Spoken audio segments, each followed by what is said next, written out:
بسم الله الرحمن الرحيم الحمد لله والصلاة والسلام على رسول الله محمد بن عبد الله وعلى آل حزب الله أما بعد فقد قال الله تعالى في القرآن الكريم والفرقان المجيد أعوذ بالله من الشيطان الرجيم بسم الله الرحمن الرحيم وويل للمصلين الذين هم عن صلاتهم ساهون صدق الله العلي العظيم وقال تعالى إن الصلاة تنهى عن الفحشاء والمنكر قال النبي صلى الله عليه وسلم الصلاة مفتاح الجنة وقال أيضا الصلاة معراج المؤمن கண்ணியத்துக்குரிய நிறுவனத்தின் பொறுப்புதாரிகளே சக தொழிலாளிகளே உங்கள் அனைவருக்கும் எனது அன்பார்ந்த சலாம். அஸ்ஸலாமு அலைக்கும் வரஹ்மத்துல்லாஹி வபரகாத்துஹு. அல்லாஹ் சுப்ஹானஹு வ தஆலா புனிதமான தீனுல் இஸ்லாத் என்ற இந்த மார்க்கத்தை 5 விடயங்கள் மூலமாக நிர்மாணித்திருக்கின்றார். அதில் மிக முக்கியமானது கலிமா. அந்த கலிமாவை ஏற்றுக்கொள்ளக்கூடிய பாக்கியத்தை அல்லாஹ் சுப்ஹானஹு வ தஆலா குறைவான எங்களுக்கு நசீபாக ஆக்கியிருக்கிறான். இதுக்கு நாம் அல்லாஹு தாலாவுக்கு அதிகமாக நன்றி செலுத்த கடமைப்பட்டவர்களாக இருக்கின்றோம். எப்பொழுது ஒரு மனிதன் லா இலாஹ இல்லல்லாஹ் என்ற அஷ்ஹது கலிமாவை சொல்லி அல்லாஹு தாலாவை நம்பி வாழ ஆரம்பிக்கின்றானோ அவன் மீது உடனடியாக தொழுகை என்ற கடமை கட்டாயமாக்கப்படுகின்றது. எனவே தொழுகை மிக முக்கியமான ஒரு கடமையாக இருக்கிறது. அந்த தொழுகையை ஒரு மனிதன் அன்றாட வாழ்வில் கடைப்பிடிக்க வேண்டும் என்பதற்காக வேண்டித்தான் ரசூல் அக்ரம் ஸல்லல்லாஹு அலைஹி வஸல்லம் அவர்கள் 7 வயதான அவங்களோட பிள்ளைகளுக்கு தொழுமாறு ஏவுங்கள் என்று கூறியிருக்கிறார்கள். 7 வயதிலிருந்தே பழக்கிறது. 10 வயதையும் அடைந்து உங்களுடைய பிள்ளைகள் தொழாமல் இருந்தால் அவர்களை கண்டித்து தண்டித்து எச்சரிக்கையான வார்த்தைகள் சொல்லி அவர்களை தொழப்பழக்குங்கள் என ரசூலுல்லாஹி ஸல்லல்லாஹு அலைஹி வஸல்லம் அவர்கள் கூறியிருக்கிறார். காரணம், தொழுகையை சிறு பிராயத்திலிருந்தே ஒரு மனிதன் பழகிக்கொள்ள வேண்டும். அதுவும் அந்த டீனேஜ் வயசு இருக்குது, 12, 13, 15, 17 வயசு. இந்த வயசுக்குள்ளுக்கு ஒரு மனிதன் எதுக்கு பழகுன்றானோ அதுக்கு எடிக்ட் ஆகிடுவான். எனவே அதில் நல்ல தர்பியாக்கள், இஸ்லாமிய நல்ல நடைமுறைகள், நல்ல பேச்சுக்கள், நல்ல செயற்பாடுகளை இஸ்லாத்துடைய அடிப்படையில் அவர்களுக்கு பழக்க வேண்டிய பொறுப்பு பெற்றோர்களுக்கு இருக்குது. அந்த கால பகுதியில் நாங்கள் பள்ளிக்கு செல்லுகின்ற பொழுதும் எங்களுடைய சிறிய குழந்தைகளை பள்ளிக்கு எடுத்து கொண்டு செல்வது, வீட்டில் பெண்கள் தொழுகின்ற பொழுது எங்களுடைய அந்த பிள்ளைகளை நாங்கள் தொலை வச்சு பழக்கிறது போன்ற விஷயத்தினூடாக ஒட்டோவில் பருவ வயதை அடைந்தார்களானால் அந்த தொழுகை விடுபடாமல் தொடர்ச்சியாக அந்த தொழுகையை நிறைவேற்றக்கூடியவர்களாக அவர்கள் மாறிவிட்டு அல்லாஹ்வுடைய அன்புக்குரியவர்களாக ஆகிவிடுவார்கள். இன்றைக்கு நிறைய பிரச்சனை, தொழாமல் இருக்கிறார்கள். காரணம், அந்த கால பருவத்தில் எல்லாம் பருவம் அறிந்து நாங்கள் பயிர் செய்ய வேண்டிய காலம். அந்த கால பகுதியில் எங்களுடைய பிள்ளைகளை நாங்கள் அப்படியே விட்டு விடுகின்றோம். அவர்களுடைய போக்கிலே போகிறார்கள். தொழுகையை பற்றி, நோன்பை பற்றி, தீனுடைய விஷயங்களை பற்றி அக்கறை செலுத்தாத காரணத்தினால, அவர்கள் போகிற போக்கிலே போகிற காரணத்தினால பருவ வயதை அடைந்து எப்பொழுது கடமைகள் ஆரம்பிக்கின்றனவோ அதிலிருந்து அவர்கள் கடமையை செய்கின்ற விடயத்திலே ஒரு பாரம், ஒரு சுமையாக அதனை ஏற்றுக்கொள்ளக்கூடியவர்களாக மாறிவிடுகிறார். எனவேதான் நாம் எங்களுடைய பிள்ளைகளை சிறு பிராயத்திலிருந்தே தொழுகைக்கு நாங்கள் பழக்க வேண்டும். தொழுகை இஸ்லாத்தில் மிக முக்கியமான ஒரு கடமை, அதிவிசேஷமான ஒரு கடமை. ஏனைய கடமைகளையெல்லாம் அல்லாஹு தாலா பூமியில மேல வானத்திலிருந்து பூமிக்கு இறக்கி வச்சான். நோன்பாக இருக்கலாம், ஜக்காத்தா இருக்கலாம், ஹஜ்ஜாக இருக்கலாம். இந்த கடமைகளெல்லாம் அல்லாஹ் வானத்திலிருந்து பூமிக்கு இறக்கி கடமையாக ஆக்கினான். ஆனால் தொழுகை என்ற இந்த மிக முக்கியமான ஒரு கடமை அல்லாஹ் சுப்ஹானஹு வ தஆலா ஹதரத் ரசூலுல்லாஹ் ஸல்லல்லாஹு அலைஹி வஸல்லம் அவர்களுக்கு ஒரு அற்புதமான பயணம், ஒரு அற்புதமான விசித்திரமான ஒரு பயணத்தை மூலமாக வரவழைத்து 7 வானங்களையும் தாண்டி சிதறத்துல் முன்தஹா என்ற இடத்துக்கு போய் அங்கிட்டும் அந்த இடத்துக்கு போவதற்கு ஜிப்ரீல் அலைஹிஸ்ஸலாத்து வஸ்ஸலாம் அவர்களுக்குள்ள ஒரு முடியாத ஒரு நிலை ஏற்பட்டு ஹதரத் ரசூல் ஸல்லல்லாஹு அலைஹி வஸல்லம் அவர்கள் அங்கு எடுத்து அல்லாஹ்வினால் வழங்கப்பட்ட, பூமியிலிருந்து வானத்துக்கு எடுத்து உயர்த்தி அங்கு சொல்லப்பட்ட வழங்கப்பட்ட ஒரு அருமையான கடமையாக இருந்தால் அது தொழுகையாகத்தான் இருக்கிறது. எனவே அந்த கடமை மிஅராஜ் என்ற பயணம் அது மிக அற்புதமான பயணம்.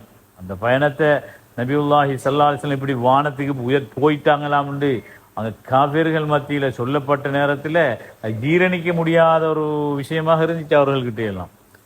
அப்போ அபூபக்கர் சித்திக் ரலியல்லாஹு தஆலா அவர்கள்கிட்ட வந்து சொல்லப்படுது, இப்படி உங்களுடைய நண்பர் முஹம்மத் ஸல்லல்லாஹு அலைஹி வஸல்லம் அவங்க 7 வானத்தையும் தாண்டி போயிருக்கிறார்களாம் அப்படின்னு சொல்லப்பட்ட உடனே மாத்திரத்திலேயே அப்படியாக இருந்தால் அது உண்மையாகத்தான் இருக்கும் என்று உண்மைப்படுத்தினார். அதனாலதான் அபூபக்கர் சித்தீக் அவர்களுக்கு சிறப்பு பெயர் கூறப்படுகிறது. சித்தீக் உண்மைப்படுத்தியவர்.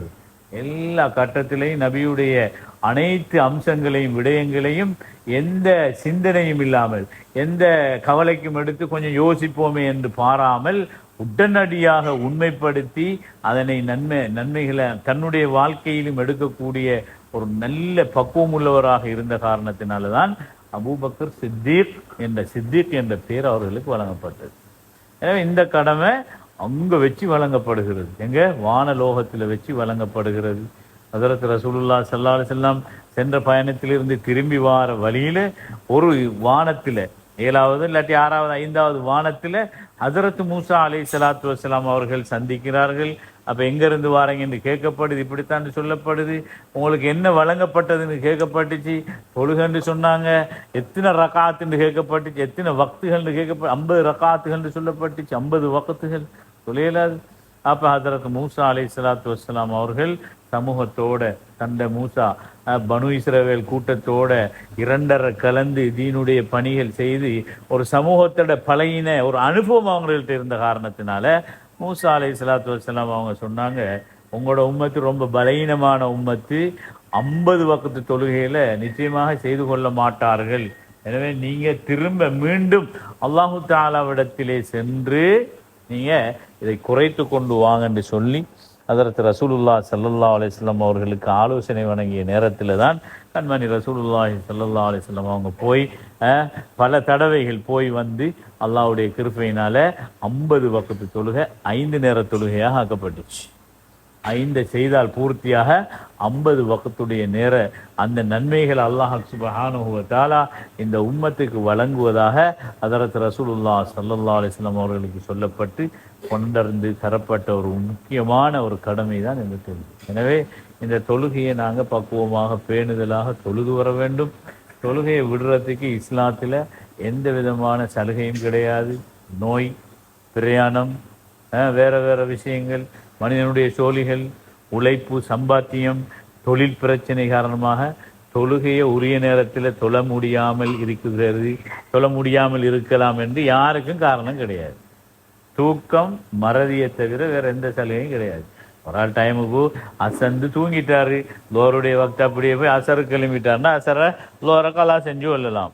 அதே மறந்துட்டாரு, வளமே 5 நேரம் பக்குவமா தொழுகிற மனுஷன் தொழுத நினைப்புல அப்படி இருந்துட்டாரு, சில நேரம் லோஹர அசரை அப்படியே மறந்து போய் இப்படியான இந்த 2 காரணங்களையும் தவிர தொழுகையை விடுறதுக்கு பருவ வயது அடைஞ்சத்திலிருந்து அவர் மரணிக்கிற வரைக்கும் இந்த இடப்பட்ட காலத்துல தொழுகையை விடுவதற்கு யாருக்கும் எந்த சலுகையும் கிடையாது. எனவே அப்படிப்பட்ட ஒரு அருமையான கடமையை அல்லாஹு தாலா எங்களுக்கு தந்திருக்கிறான். அல்லாஹு தாலாவோட முனாஜாத் செய்யக்கூடிய, அல்லாஹு தாலாவோட நாங்கள் நேரடியாக சம்பாதித்து எங்களுடைய தேவைகளை பெற்றுக்கொள்ளக்கூடிய ஒரு தொடர்பை ஏற்படுத்தக்கூடிய ஒரு காரணியாகத்தான் அல்லாஹ் இந்த தொழுகை எங்களுக்கு தந்திருக்கிறான். எனவே நாங்கள் தொழுகையை பேணுதலாக பக்குவமாக தொழுது வரவோம். நான் மேலே ஓதிய ஆயத்தில் ஃபவைலுல்லில் முஸல்லீன் அல்லதீனஹும் அன் ஸலாத்திஹிம் சாஹூன் அல்லதீனஹும் யுராஊன் வயம்னஊனல் மாஊன், தொழக்கூடியவர்களுக்கு கேடுதான், நஷ்டம் உண்டாவதாக, கேடு உண்டாவதாக. தொழக்கூடிய மக்களுக்கு என்ன கேடு உண்டாகிறது? அவங்க எப்படிப்பட்டவங்கண்டா அல்லதீனஹும் ஃபீ ஸலாத்திஹிம் ஃபீ சாஹூன், தங்களுடைய தொழுகையை நிறைவேற்றக்கூடிய விடயத்திலே பாராமுகமானவர்களாக, பொடுபோக்குள்ளவர்களாக இருப்பார்கள். நேரத்துக்கு தொழுகிறது இல்லை, நேரம் தவறி தொழுவது, அல்லது அறவே தொழாமல் இருக்கிறது, அல்லது ஜமாஅத்துடன் போய் தொழ சந்தர்ப்பங்கள் இருந்தும் போய் தொழுகிறதில்லை, தனியே தொழுகிறது போன்ற இப்படியான காரணங்களூடாக பாராமுகமாக பொடுபோக்காக யார் இருக்கிறார்களோ அவர்களுக்கு கேடுதான். இரண்டாவதாக யுராஊன், என்ன, பிறருக்கு காண்பிப்பதற்காக வேண்டி தொழுகிறது. யாராவது பார்க்குறாங்க, இல்லாட்டி நாங்கள் அவங்க தொழக்கூடிய மக்களோடு ஒன்றாக இரண்டரை கலந்து இருக்கிறோம். எனவே நான் தொழாமல் இருந்தால் அல்லது நாங்கள் தொழாமல் இருந்தால் எங்களை என்ன செய்வாங்க, அவங்க குறையாக செல்லுவாங்க, பேசுவாங்க. அதனால பிறருக்கு காட்டுவதற்காக வேண்டி நாங்களும் தொழுகிறோம் என்று காட்டுவதற்காக யார் தொழுகிறார்களோ இப்படிப்பட்ட தொழுகையாளிகளுக்கு கேடுதான் நஷ்டம் என்று அல்லாஹ் சுப்ஹானஹு வ தஆலா அல் குர்ஆன்ல தெளிவாக சொல்லுகிறான்.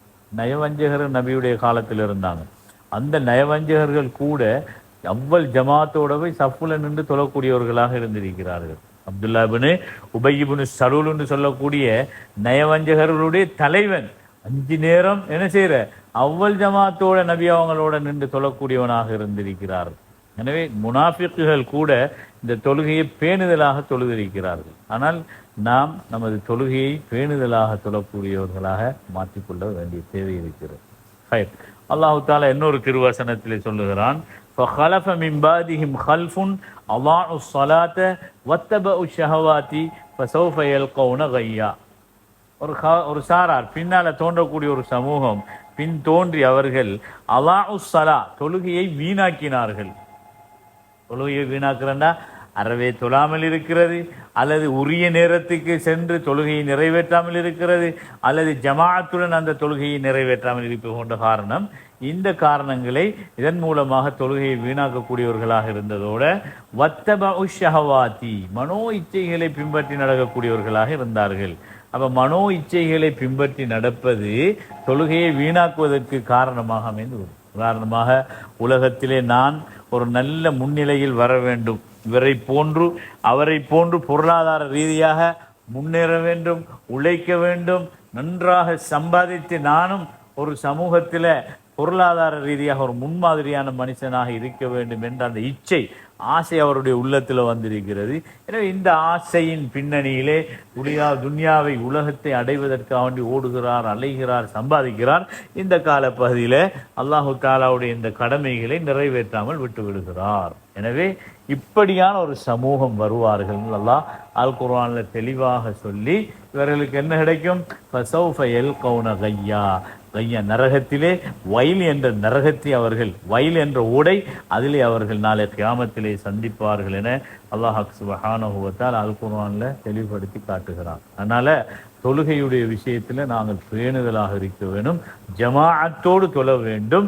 முடியாத பட்சத்தில் தனிமையிலாவது உரிய நேரங்களிலே நாங்கள் அந்தந்த நேரத்திலே தொழுகையை நிறைவேற்றுவதுதான் மிக சால சிறந்ததாக இருக்கிறது. ஒரு சஹாபி வந்து நபியுல்லாஹி ஸல்லல்லாஹு அலைஹி வஸல்லம் அவர்கிட்ட கேட்டாங்க, ஐயுல் அமாலி அஹப்பு இலல்லாஹ், அல்லாஹு தாலாவிடத்துல மிக விருப்பமான அமல் எது என்று கேட்ட நேரத்தில் அஸ்ஸலாத்து லிஅவ்வலி வக்திஹா, தொழுகையே அதனுடைய ஆரம்ப நேரத்தில் நிறைவேற்றுவதுதான் என ரசூலுல்லாஹி ஸல்லல்லாஹு அலைஹி வஸல்லம் அவர்கள் சொல்லியிருக்கிறார். எனவே அந்த வகையில் தொழுகையை நாங்கள் பக்குவமாக பேணுதலாக தொழ வேண்டும். தொழுகையுடைய சிறப்புகள் நிறைய இருக்கிறது. அஸ்ஸலாத்து மிஃப்தாஹுல் ஜன்னா, தொழுகை சுவர்க்கத்தின் சாவியாக இருக்கிறது. அஸ்ஸலாத்து மிஅராஜுல் முஃமின், ஒரு மூமினுடைய மிஅராஜ் பயணமாக தொழுகை இருக்கிறது. நபி அவர்கள் எப்படி 7 வானங்களை தாண்டி சிதறத்துல் முந்தகாவை தாண்டி அல்லாஹ்வை தரிசித்தார்களோ, அந்த அல்லாஹ்வை சந்தித்து பேசக்கூடிய ஒரு அமைப்பு அல்லாஹ் சுப்ஹானஹு வ தஆலா இந்த தொழுகை என்ற விடயத்திலே ஒரு முனாஜாத், அந்த உரையாடலின் ஊடாக அல்லாஹு தஆலா ஏற்பாடு செய்திருக்கிற காரணத்தினால வந்திருக்கிறது. ஸலாத்து இமாதுத்தீன், தொழுகை என்பது ஒரு ஒரு மார்க்கத்துடைய தூண், மிக பிரதானமான தூணாக இருக்கிறது என்று சொன்னார்கள். ஒரு பில்டிங்கை நாங்கள் உலகத்திலே பார்க்கிறோம், எவ்வளவு அழகாக இருந்தாலும் என்னவாக இருந்தாலும் அந்த பில்டிங்குக்கு போடப்படக்கூடிய, அந்த கட்டடத்துக்கு போடப்படக்கூடிய அந்த தூண் மிக உறுதியானதாக பலமானதாக இருக்கணும். எனவே அதில் தான் அந்த பில்டிங் இருக்கிறது, தங்கி இருக்கு. அதனுடைய அழகு, அதனுடைய எல்லாம் அதில் தான், பிலம், அதனுடைய நீண்ட கால அந்த விடயம் அனைத்தும் அந்த பில்டிங்குடைய தூணில் தான் இருக்கிறது, பவுண்டேஷன் தூண்களில் தான் இருக்கிறது. எனவே தூணை போலதான் இந்த இஸ்லாத்துக்கு தொழுகை என்று சொன்னார்கள். எனவே தொழுகை ஒரு மனிதனிடத்தில் இல்லைன்றா இஸ்லாம் இல்லைன்ற அர்த்தத்தில் நபியுல்லாஹி ஸல்லல்லாஹு அலைஹி வஸல்லம் அவர்கள் தெளிவுபடுத்தி காட்டு. இவைகள் எல்லாம் ஃபலாயில் மாத்திரமல்ல, எங்களிடத்திலே அன்றாடம் இருக்கக்கூடிய சின்ன சின்ன பாவங்களுக்கு பரிகாரமாக எங்களுடைய 5 நேர தொழுகையை அல்லாஹு தாலா ஆக்கி தந்திருக்கிறான். லுஹரை தொழுதுக்கு 1 மணி அசரை தொழுவாராக இருந்தால் லுஹருக்கும் அசருக்கும் இடையில் ஏற்படக்கூடிய சிறிய பாவங்களுக்கு அது பரிகாரமாக அமைந்து விடுகிறது. அதே மனிதன் மக்ரிபை நிறைவேற்றுவாராக இருந்தால் அசருக்கும் மக்ரிபுக்கும் இடையில, இஷாவை நிறைவேற்றுவாராக இருந்தால் மக்ரிபுக்கும் இஷாவுக்கு இடையில, சுபகை நிறைவேற்றுவாராக இருந்தால் இஷா சுபவுக்கு இடையில் ஏற்படக்கூடிய சின்ன சின்ன தவறுகளுக்கு அது பரிகாரமாக அமைந்து விடுகிறது. அது மாத்திரமல்ல, மனிதனுடைய வாழ்க்கையில் இருக்கக்கூடிய தீய பழக்க வழக்கங்கள், கெட்ட குணங்கள், வெறுக்கத்தக்க விஷயங்களை கூட எங்களுடைய தொழுகை தடுக்கக்கூடியதாக அமையும். என்று மனிதர்கள் விசேஷமாக வாலிபர்கள் பாவம் செய்கிறார்கள், அல்லாஹ்வுக்கு மாறு செய்கிறார்கள், சரியான தவறில் ஈடுபட்டு கொண்டிருக்கிறார்கள், மன விருப்பப்படி இச்சைகளை நிறைவேற்றி கொண்டிருக்கிறார்கள், அல்லாஹ்வுக்கு மாறு செய்கிறார்கள் என்று நான் அங்கலாய்ப்பதுடைய கருத்தெல்லாம் அதுதான். அதே வாலிபர்களை நாங்கள் நல்ல பக்குவமாக பேணுதலாக தொழக்கூடிய தொழுகையாளிகளாக ஆக்கி விடுவோமாக இருந்தால் நிச்சயமாக அந்த தொழுகை அவரை அந்த விடயத்திலிருந்து தடுக்கும். அல்லாஹு தஆலா அல் குர்ஆன்ல தெளிவாக சொல்லி காட்டுகிறான், இன்ன ஸலாத்த தன்ஹா அனில் ஃபஹ்ஷாஇ வல் முன்கர். நிச்சயமாக தொழுகை என்பது மானக்கேடான வெறுக்கத்தக்க அனைத்து விஷயங்களிலிருந்து, அகௌரவமாக பிறரை மதிக்காம, பிறருக்கு தொந்தரவு கொடுத்து கொண்டு, தூஷண வார்த்தைகள் பேசிக்கொண்டு, சண்டை சச்சரவில் ஈடுபட்டு கொண்டு, ஒரே தீனுடைய விஷயம் இல்லாம அனாச்சாரத்தில் ஈடுபட்டு கொண்டிருக்கக்கூடிய இப்படிப்பட்ட மனிதர்களையும் இந்த தொழுகை என்ன செய்துவிடும், தடுத்து திருத்தி ஒரு நல்ல மனிதனாக ஆக்கும் என்ற விடயத்தை அல்லாஹு தஆலா அல் குர்ஆன்ல தெளிவாக சொல்லியிருக்கிறான். இதுக்கு விளக்கத்துல நபியுல்லாஹி ஸல்லல்லாஹு அலைஹி வஸல்லம் சில விளக்கங்களையும் சொல்லியிருக்கிறாங்க. ஒரு சஹாபி வந்து சொன்னார், யா ரசூலல்லாஹ், இன்னார் இந்த ஊர்ல உள்ள இன்னார் என்ன செய்யறான், தொழுகிறார் 5 நேரம் பக்குவமாக, ஆனா இரவையில போய் என்ன செய்யறாரு, களவெடுக்கிறார், திருடுகிறார் என்று சொன்னார். அந்த நேரத்தில் நபியுல்லாஹி ஸல்லல்லாஹு அலைஹி வஸல்லம் சொன்னாங்க, இன்ஷா அல்லாஹ் அவர் பக்குவமாக பேணுதலாக விடாம தொழுது வருவது இன்ஷா அல்லாஹ் அவருடைய அந்த திருட்டு பழக்கத்தை என்ன செய்யும், இல்லாமலாக்கி ஒரு நல்ல பூர்த்தியான பூரணமான ஒரு மூமினாக முஸ்லிமாக அவனை வாழ வைக்கும் என ரசூலுல்லாஹி ஸல்லல்லாஹு அலைஹி வஸல்லம் அவர்கள் கூறினார். எனவே அன்பார்ந்த சகோதரர்களே, அல்லாஹ்வின் நல்லடியார்களே, எனவே இந்த தொழுகையை நாங்கள் விடுபடாமல் மௌத்து பரியந்தம் தொழுது வந்தால் அல்லாஹு தஆலா நாங்கள் அன்றாடம் கஷ்டப்பட்டு தேடக்கூடிய சம்பாதிக்கக்கூடிய இந்த தொழுகையை விட்டுட்டு தான் நிறைய பேர் சம்பாதிக்கிறாங்க, உழைக்கிறாங்க, பாடுபடுறாங்க புள்ள குட்டிகளுக்காக வேண்டி.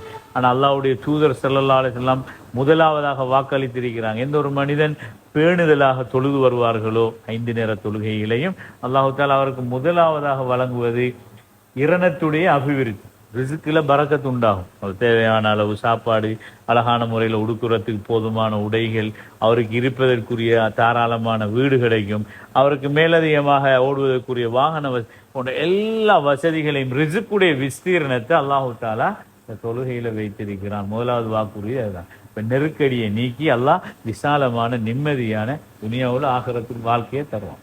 பின்னால ஆகிரத்தில் உள்ள எல்லா கட்டங்களையும் அல்லாஹ் தஆலா என்ன செய்வான், நிம்மதி, சந்தோஷமான வாழ்க்கை, கபூர்ல நிம்மதி, சிராத்தை லேசா கடப்பாரு, கேள்வி கணக்கு லேசாகும், கேள்வி கணக்கு இல்லாம சுவர்க்கம் போன்ற நிறைய பிரயோசனங்கள் தொழுகையை பேணுதலாக தொழுவதன் மூலமாக இருக்கிறது. அதனால தொழுகையை விடுபடாம 5 நேரம் பக்குவமாக பேணுதலாக தொழக்கூடியவங்களாக எங்களை நாங்கள் மாற்றிக்கொள்வதோடு அதிலும் அது விசேடமாக எங்களுடைய தொழுகையை ஜமாஅத்தோட தொழுகிறது.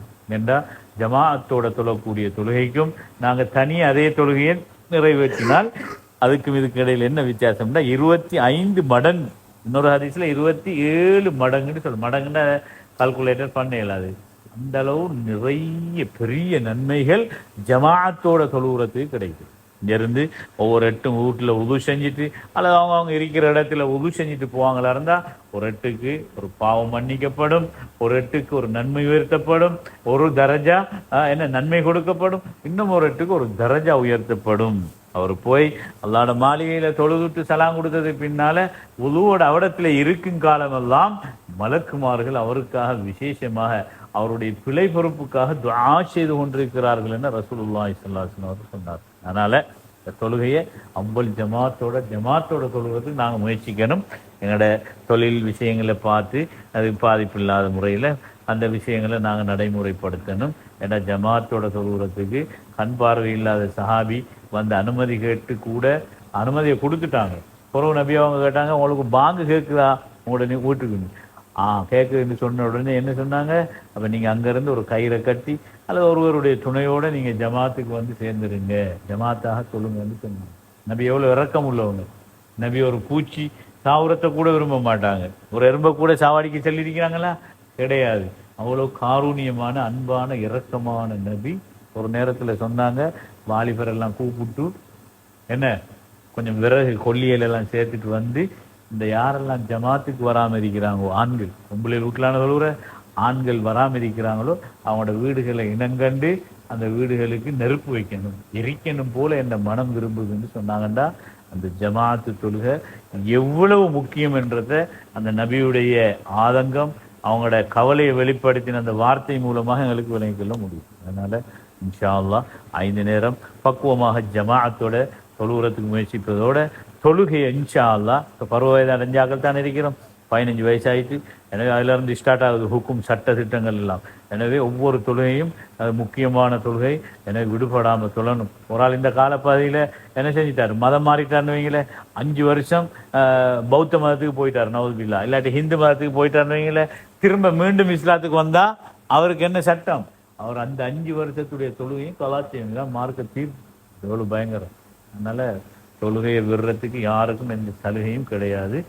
ஒரு நேர தொழுகையை நாங்கள் ஹலாவாக்கினா விட்டால் 2,88,00,000 சொச்ச வருஷங்கள் நரகத்தில் இருக்கணும்னு லைஃபான ஹதீஸுகளில் வந்திருக்கு. லைஃப் உண்டாலும் நாங்கள் சொல்லலாம், அதை எங்களோட வாழ்க்கையில் அதிலிருந்து பாதுகாத்து கொள்றதுக்கு அந்த ஹதீஸை நாங்கள் பாவிக்கலாம். சட்டத்துக்கு தான் எடுக்கல லைஃபான. எனவே அந்த அடிப்படையில் 5 நேரத்துலையும் பக்குவமாக பேணலாக தொழக்கூடியவர்களாக எல்லாம் வல்ல அல்லாஹு தஆலா நம் அனைவர்களையும் ஆக்கி அருள்வானாக.